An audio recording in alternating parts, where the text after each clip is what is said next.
있습니다. 그래서 여러분이 정말 공부하려는 마음으로 나오시면 좋고요. 편안하게 참여하시면 좋겠습니다. 지금 우리가 틀들을 쌓고 있으니까 이 틀을 안 쌓으면 성경을 이해하고 해석해낼 때 하는 게 어렵다고 말씀드렸어요. 그래서 가장 몇 가지 중요한 틀들이 있다고 그랬죠. 그 틀들을 한번 해보시죠. 자, 우선 또 숙제입니다. 한번 외워보시죠.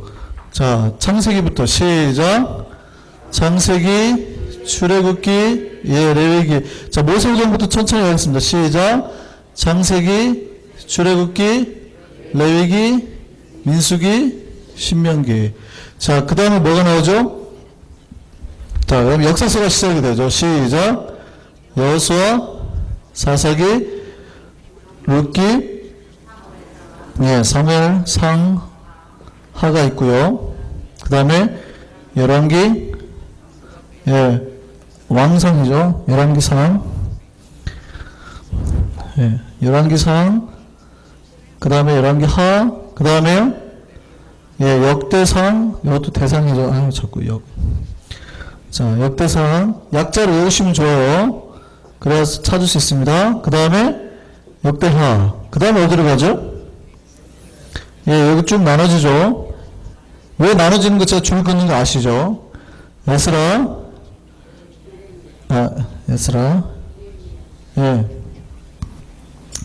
에스라, 느헤미야, 에스더.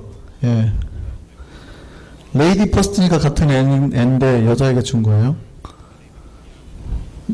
무슨 말인지 아시겠어요? 같은 애로 시작하는 게 두 개 있잖아요.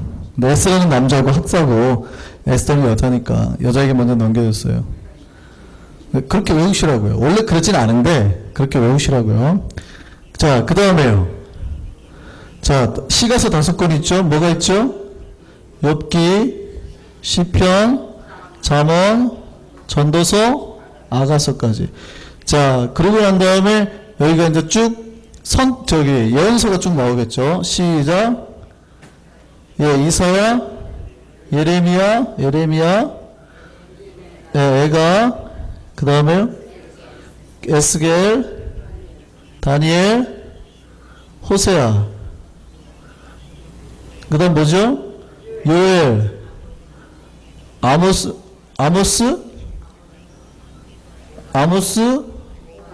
오바댜, 그 다음 뭐죠? 요나, 미가, 나움, 하박국, 스바냐, 학계, 스가랴, 말라기, 스가랴. 자,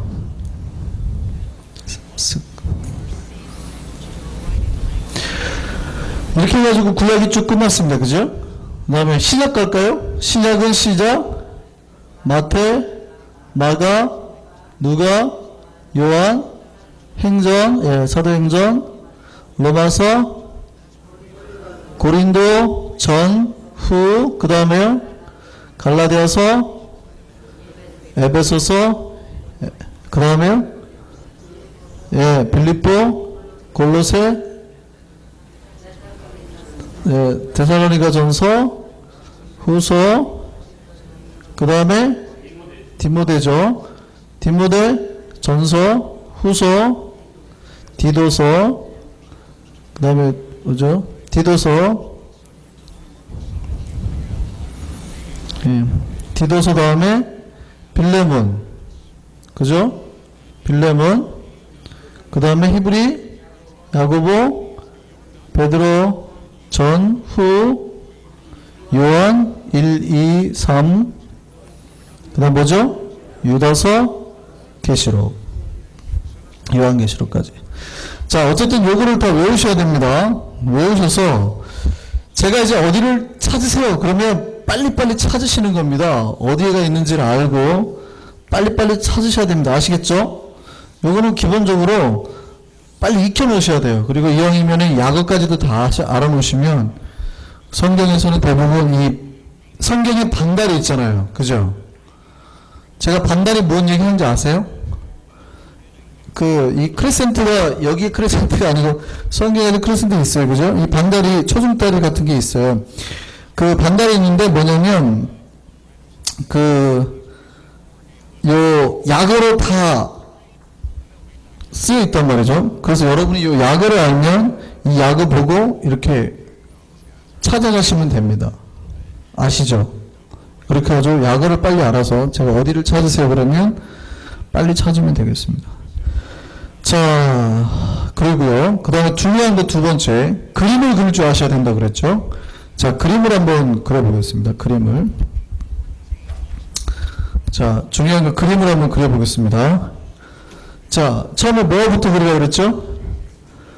예, 지중해 대해라고도 해요. 여기가 지중해입니다. 배를 그리라고 그랬어요. 왜 대해라고 그랬냐면, 유대인들은 지역에 강수량이 워낙 떨어집니다. 물이 없다는 얘기예요. 그러니까 물만 보면 깜짝 놀래요. 그래서 성전 앞에, 성막 앞에 뭘 만들려고 그랬냐면, 물두멍을 만들려고 그랬거든요. 물두멍. 아시죠? 물두멍. 성막 앞에 물두멍이 있어요. 들어가기 전에 손 씻으라고. 물두멍 이렇게 만들어 놨단 말이에요. 물두멍을. 그래갖고 이렇게 받쳐놓게 하고 물두멍이 있어요. 근데 물두멍의 다른 이름이 뭔지 아세요? 이걸 노스로 만들었거든요. 이걸 물두멍을 노스를 녹여서 만들었어요. 근데 이것의 다른 이름이 성경에 뭔지 아시는 분? 성경에 보면 놋바다라고 나와요. 놋바다. 물두멍을 다른 이름으로 놋바다라고 그랬어요. 왜 놋바다라고 그럴까요? 물두멍이 워낙 크니까 이스라엘 사람들은 이것만 봐도 바다예요. 그러니까 물이 얼마나 귀한지 알겠죠. 그런 사람들이 이 지중해를 봤으니 얼마나 놀라겠어요. 갈릴리 호수를 바다라고 하니까. 갈릴리가 원래는 담수호인데 갈릴리를 바다라고 할 정도니까 이 지중해를 보면 얼마나 놀라겠어요. 그래서 대해라고, 큰 바다라고 불렀다고요. 자, 대해가 있고요. 그 다음에 여기가 뭐가 올라가야 되죠? 뭐가 올라가죠? 예, 나일강. 나일강이 세계 최대 강수량을 자랑합니다. 그러니까 가장 풍족한 강이에요. 그러니까 문명이 발생할 만해요. 그 다음에 뭐 그리라고 그랬죠? 홍해 그리라고 그랬죠, 홍해. 여기가 시내의 반도입니다. 그러니까 걸프만을 해가지고 이렇게 내려오겠죠. 그 다음에 뭐 그려야 되죠? 그 다음에 뭐 그려야죠? 염해, 사해, 장갑처럼 생겼어요. 약간 길게. 그 다음에 여기서 뭐가요? 요단강 이렇게 올라가고. 그 다음에 여기가 갈릴리 호수죠. 긴네렛이라고도 했다고 그랬어요. 구약에. 네, 긴네렛 호수 있고요. 갈릴리 호수 있고요. 그 다음에 이쪽에 이제 뭐가 있어요? 페르시아만이 이렇게 있을 거고. 그 다음에 여기서 뭐가 나오죠? 하나가 티그리스강. 그 다음에 유프라테스강 이렇게 나와요. 제가 이제 편의상 그림을 좋게 하려고 이렇게 했지만 바로는 이렇게 시작하는 겁니다. 이렇게 해가지고 페르시아만 쪽으로 들어가는 거예요. 두 개 다. 그래가지고 우리가 이게 세계 4대 문명 중에 하나가 메소포타미아 문명이 있잖아요. 세계사 시간 많이 공부하셨어요? 메소포타미아 문명 들어보셨죠? 이 메소가 뭐라는 뜻일까요?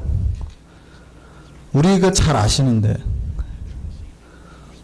성가대 하시는 찬양대 하시는 분들은 잘 아시는데 그렇죠. 메조 있죠. 메조. 이 메조가 메소예요. 똑같은 말이에요. 같은 말. 메소가 뭐예요? 소프라노와 엘토 사이의 중간이죠. 중간이라는 뜻이에요. 중간. 가운데에 있는 이게 뭐냐면 포타미아가 강입니다. 강. 그러니까 이 티그리스 강과 창세기 보면 네 강이 나와요.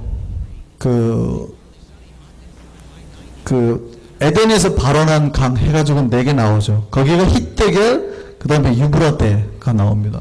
근데 유브라데는 이 유브라데고요. 히데겔은 어디냐면 바로 이 티그리스 강입니다. 그러니까 이 티그리스 강과 유프라테스 강 이 사이, 이 중간이 얼마나 풍족하겠어요. 이 나일강 근처만 해도 난리가 나요. 홍수가 한 번씩 나면 풍요로워져 버린단 말이에요. 그래서 여기는 1년에 3모작을 했습니다. 1년에 3모작. 3번 심었다는 얘기예요. 그러니까 굉장히 풍요로웠죠. 그러니까 이 티그리스랑 유프라테스강 사이는 얼마나 풍족하겠어요. 그래서 여기를 메소포타미아 문명 이렇게 말하잖아요. 그러니까 여기가 주로 되는 데가 이제 우루, 이쪽이 주로 이제 바벨론 땅이고 이쪽이 바사 땅이죠. 페르시아, 현재로 말하면 이란. 나중에 이제 이쪽이 주로 아수르가 요렇게 임했죠. 여기가 아람 쪽이잖아요. 주로 아람 사람들의 힘에 의해서 이 아수르 제국이, 그리고 여기가 약간 니누에가 이쪽에 있는데 수도가, 이 아수르 제국이 거의 생성이 됩니다. 다음에 한번. 어쨌든 이 지도를 잘 그리시라 그랬죠. 이 지도를 잘 그려서 뒤에 할 거 오늘 앞에서 빨리 한번 해보겠습니다. 사실은 반복되니까 시작 전에 한번 가죠. 그러니까 터키가 어디 쪽이 터키예요? 터키가 어디가 터키예요? 지도를 딱 보시고 터키가 어느 쪽이죠? 여기가 다 터키예요, 그죠? 여기가 다 터키인 겁니다. 터키 옆에는 이제 이쪽에 터키만, 바울이 1차 때 터키만 전도를 했잖아요. 오늘날로 따지면 지금 지중해가 이렇게 돼 있는데 처음에 터키만 전도를 했단 말이에요. 근데 터키만 전도하니까 환상을 보죠. 와서 우리를 도우라 해가지고 넘어간 데가 어디예요? 예, 드디어 이 유럽 쪽으로 넘어가게 되는 겁니다. 그래서 유럽이 어디예요? 이쪽에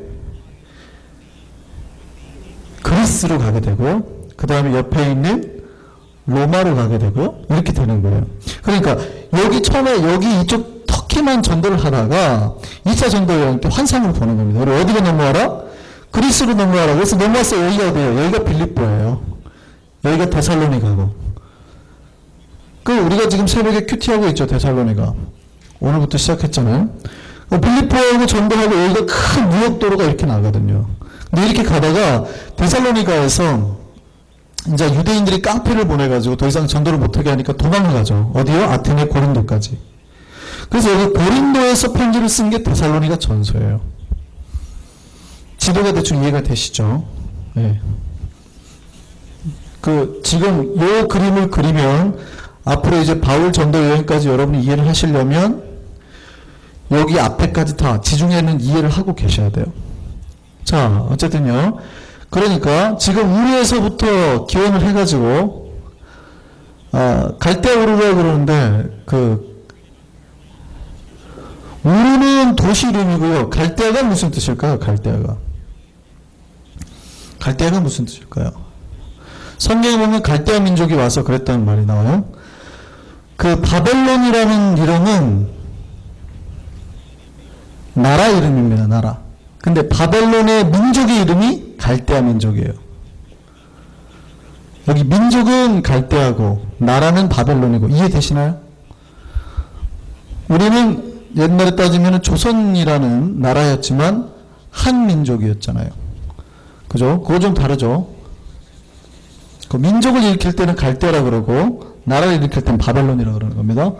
그래서 여기 비옥한 이 초승달 지역 여기로 이제 이동을 하게 되는 거죠. 창세기 여기 4가 이렇게 시작한다고 그랬어요. 그래서 여기서 시작해가지고 어디로 가요? 하란 땅.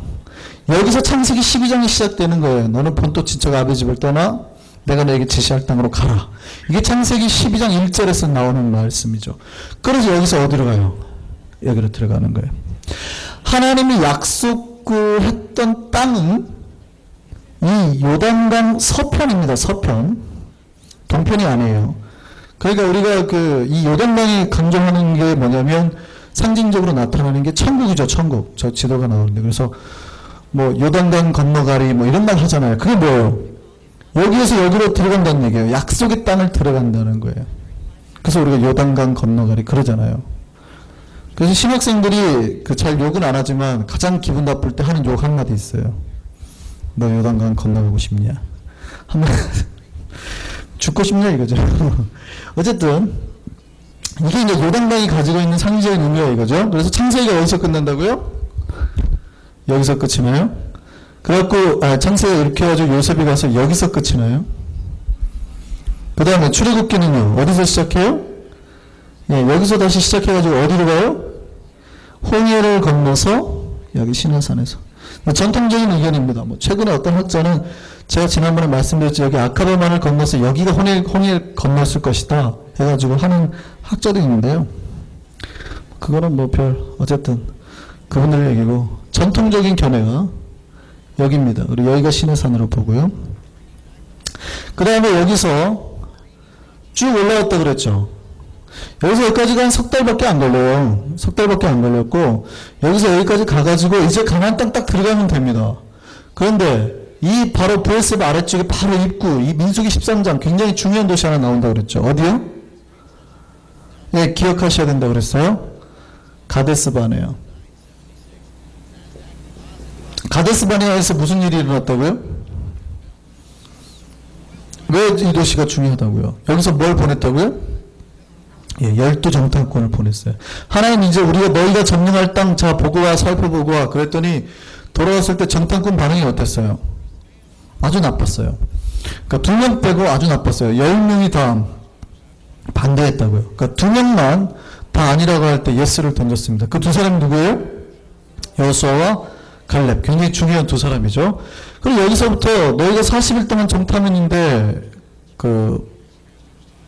부정한 말을 한 결과 못 들어가고 어떻게 돼요? 네, 이제 여기서부터 40년 동안 광야 생활을 하게 됩니다. 그래서 나중에 광야 생활을 하면서 이쪽에 여기가 모압이라고 그랬죠. 모압 평지. 모압을 점령하고 암몬을 점령하고 이렇게 그 북쪽을 점령하고 다시 와서 모압 평지에서 모세가 비스가산에서 바라보고 이 땅을 건너가게 합니다. 이렇게 해가지고 사실은 신명기가 끝이 나요. 그러니까 건너와서 약간 1년, 우리 본문 책에는 2년으로 되어 있는데 정확하게는 성경을 제가 봤더니 11개월 정도 돼요. 그러니까 약 1년이 맞습니다. 그러니까 여기에서 약 1년 머물고 가데스바네아에서 보고 40년 살다가 마지막 한 달 동안 다시 신명기 강의하고 들어가요. 그러니까 민수기 이야기는 이거죠. 민수기는 제가 말씀드렸는데 원래 야곱이 그 고센 땅으로 애굽으로 갈 때 몇 명이었어요? 가족이 70명이었죠. 네, 굉장히 중요한 숫자죠. 70명이었어요. 70명이었는데 출애굽할 때 몇 명이었어요? 대략 뭐 워낙 통계수가 크지만 장정만 60만이라고 한 걸로 보니까 대략 따지면 200만 명이에요. 200만 명. 아이고. 200만 명이 대략 나왔다고 봅니다. 근데 민수기에 보면 민수기의 뜻이 바로 백성들의 수를 계산한 책이라고 그랬잖아요. 기록한 책이라고 그랬잖아요. 민수기 처음과 마지막에 한 번씩 이렇게 2번 계산합니다. 그러니까 들어가기 전에 여기 민수기 여기서 한 번 계산하고 들어갈 때 다시 한 번 계산을 해요. 사람 수를. 근데 들어가기 전에 대략 몇 명이었어요? 출발할 때 여기서 광야 생활할 때 200만 명. 들어갈 때 몇 명이었을까요? 똑같이 200만 명이었어요. 그러니까 하나님이 약속된 수가 그대로 들어갑니다. 그런데 그 사람은 바뀌었어요? 안 바뀌었어요? 바뀌었죠. 완전히 바뀌었죠. 똑같은 수 200만 명이에요. 광야에 있는 동안에는 더 이상 늘질 않았어요. 똑같은 수 200만 명인데 완벽하게 새롭게 바뀐 200만 명입니다. 단지 몇 명만 빼고요? 딱 2명만 빼고. 그 안에서 당시 20세 이상 된 사람들은 다 죽었으니까 딱 2명 빼고는 다 바뀌어버린 거예요. 그러니까 하나님이 원래 불러낸 200만 명을 그대로 집어넣는데 완벽하게 새 시대 새 사람으로 딱 갈 수 있다. 하나님 앞에서 헌신하고 순종한 딱 2명만 가요. 여호수아 갈렙. 가겠다고 한 사람. 그 입술에 그 본목을 먹은 사람이 딱 2명이라고요. 그렇게 들어가는 거죠. 그래서 민수기 신명기가 그렇게 끝이 난다 그랬죠. 그래서 이들이 들어가면서 첫 번째로 넘어갈 때 요단강을 건너죠. 요단강도 물이 갈라져서 건넙니다. 첫 번째 도착한 도시 이름이 뭐예요? 건너가서 첫 번째 도착한 도시 이름? 제가 빨리 지금 줄여서 빨리 하는 거예요. 빨리빨리 하셔야 돼요. 오늘 진도가 나가요. 첫 번째 도착한 데가 길갈. 그죠? 길갈의 뜻은 굴러가다 뭐 이런 뜻이에요. 길갈이 중요한 이유. 길갈에서 뭐를 행했길래? 할례를 행했습니다. 할례를 행했던 굉장히 의미가 중요해요. 그 다음에 여기서 누구를 만나요? 여호와의 군대 장관 만나죠. 그리고 드디어 이게 성전인 줄 알았어요. 하나님의 전쟁인 줄 알고 드디어 여리고성을 치게 됩니다. 여리고가 약간 여기 밑에 쪽에 있어요. 길갈이 약간 위에 있고. 여리고성을 가죠. 어떻게 성을 공격했죠? 여리고성 전투가 나온 게 여호수아 몇 장이에요? 6장입니다. 네, 그거 아셔야 돼요.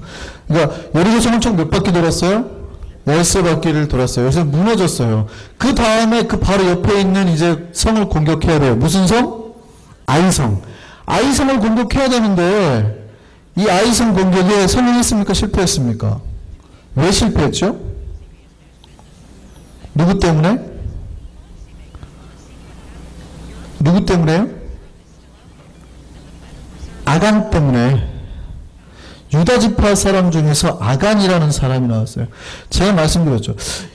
이 여리고성 전투 굉장히 상징적인 의미가 있다고 그랬습니다. 가나안 전투는 하나님이 이스라엘 백성에게 땅을 주기 위해서 일으킨 전쟁이 아닌 거예요. 넓은 의미에서는. 하나님이 단지 이스라엘 백성에게 이 가나안 땅을 주려고 보낸 전쟁이 아니에요. 창세기 15장에 보니까 하나님은 가나안 지파 사람들을 사랑했습니까? 안 사랑했습니까? 사랑했어요. 창세기 15장에 보면. 여전히 그들의 죄가 아직 차지 않으니까 심판하지 않고 기다리셨다고요. 그러니까 400년이 넘게 기다리게 한 다음에 들어가신 이유가 뭐예요? 참으신데도 이들이 회개하지 않으니까 이스라엘을 그들의 심판의 도구로 썼을 뿐입니다. 그러니까 이 전쟁은 어떤 개념이 강해요? 하나님의 진노의 개념. 그러니까 이스라엘 백성을 위한 거가 아니기 때문에 뭘 하면 안 돼요? 자기가 전리품을 가지면 안 돼요. 무슨 얘기인지 아시겠어요? 이건 성전이니까 다 죽여야 되는 거예요. 아무리 보기 아까워도 아무리 불쌍해도 다 죽여야 되는 거예요. 왜냐하면 이거는 심판의 개념이 있는 거니까. 그리고 거기에 나오는 동철, 금은 다 하나님께 돌려야 돼요. 나중에 이게 어디에 바쳐지냐면 하나님이 이제 성전인데 다 들어가게 되는 겁니다. 근데 유다 지파 중에서 아간이라는 사람이 어떻게 했어요? 이거를 빼서 외투 한 벌, 은, 금 한 덩이를 자기 장막 밑에 숨기죠. 이거에 하나님이 진노하십니다. 왜 했다는 거예요? 너희가 성전을 몰랐던. 이게 중요한 의미가 있어요. 아간이. 이스라엘 백성 전체가 제가 그 여리고성 설교할 때 그 말씀 드렸는데 절대 뭐 하지 말라고요? 들리지 말아야지. 소리 내지 말라고. 단 한 명이라도 부정한 소리 내지 말라고 그랬어요. 부정한 소리 내면 망했을 거예요. 아간이 딱 그 예예요. 아간 한 명이 하나님의 성전을 오해하고 거기서 전리품으로 자기 욕구를 취했더니 어떻게 해요? 이스라엘 백성이 여리고성 전투에 가가지고 젊은 사람들이 목숨을 잃게 됐다고. 전쟁에서 패하게 된 거예요. 하나님의 성전이 패배가 가져온 거예요. 그러니까 다 울죠. 하나님 도대체 이게 무슨 일입니까? 우리가 어떻게 질 수가 있습니까? 했더니 하나님 뭐라고 그래요? 너희 중에 범죄한 자가 있다. 단 한 명이 그를 찾아내라. 제비뽑기를 했는데 점차 제비뽑는데 유다 지파 그 중에 아간이 뽑힌 거예요. 너 사실대로 말해. 그랬더니 숨긴 거죠. 근데 아간이 그 자리에서 사형당합니다. 그리고 다시 한번 정결케 한 다음에 어떻게 해요? 여리고성을 들어가죠. 아이성을 공략하죠. 그리고 전쟁에 승리하게 되는 거예요.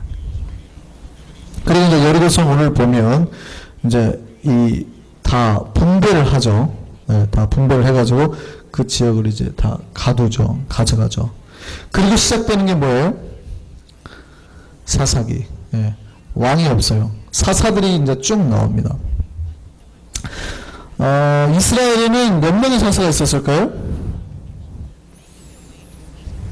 이스라엘은 몇 명의 사사가 있었을까요? 예, 12명의 사사가 있었습니다.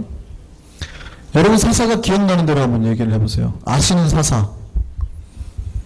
기드온 있죠? 또 누가 있어요? 유명한 삼손도 있죠?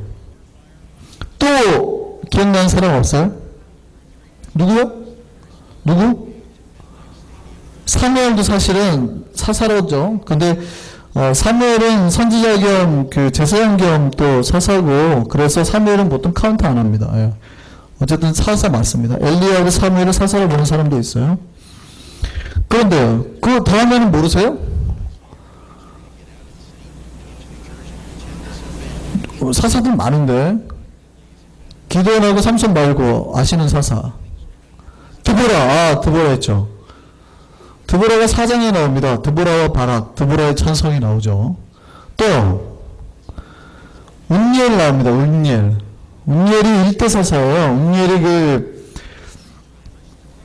갈렙의 아우로도 나오고 조카로도 나오는데 운니엘이 나오고요. 그 다음에요. 그 유명한 왼손잡이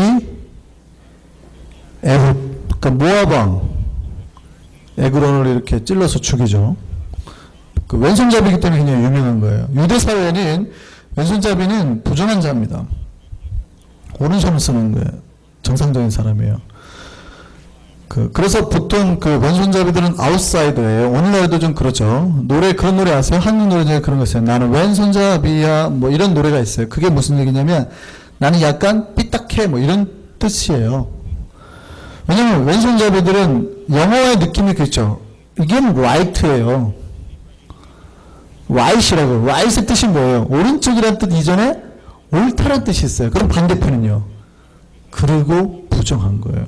그러니까 지금도 그 팔레스타인 그쪽 가면 오른손으로 밥 먹지만 왼손으로 부정하니까 밑을 닦죠. 왼손으로 밥을 안 먹어요. 그러니까 왼손잡이들은 부정한 거예요. 사사기 나중에 보면 알겠지만 여러분이 왼손잡이를 그래도 우대하고 고용했던 지파가 있었죠. 어느 지파라고요? 베냐민 지파. 베냐민 지파는 특수부대가 있었잖아요. 그러니까 11지파하고 베냐민 지파 한 지파하고 싸웠는데 누가 이겨요?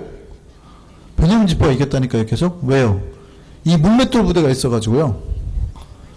당신은 다 창을 쓰는데 물맷돌 부대가 멀리서 탁 던지는데 개혁성경에 보면 홀이라도 우리 개혁개정에는 털끝 하나도 틀리지 않고 정확하게 맞췄대요.